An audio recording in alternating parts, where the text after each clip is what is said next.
เอ้ยพี่น้อยทุกเมืองเลยสิพี่น้องทุกเมืองเต่รนาพี่น้องเฮรนาอมตะกี้แล้วพี่น้องนาเคละเฮ็ดมันนกมันนานพระนำคนทุกอุแพรวเนี่ยออกกำลังกายนักหน่อยล้างเมืองเนาะเราสักมุอีละล้างเมือง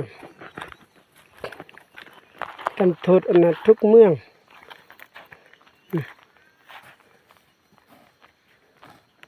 แพรวยกการหลังจากนี้ก็ทุกอยู่กันไปทุกเมืองไปล้างเมืองอมอยู่ก็สนุกหักข้างค่าเลยต้องทุกเมืองล้างเมือง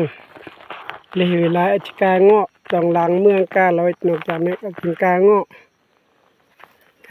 ที่ลืมไทยก็จะลืมซึม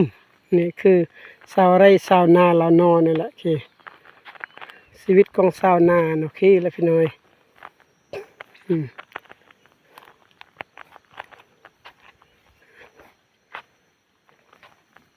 คนงานตามพี่เราคนเงา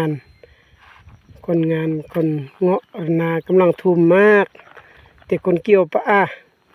คนงานปะเมอพระคำเราเอกมันเยอะแล้วพี่น้อยเปรนาโวมันมันแต่งแต่คนจะแต่งปะเมอ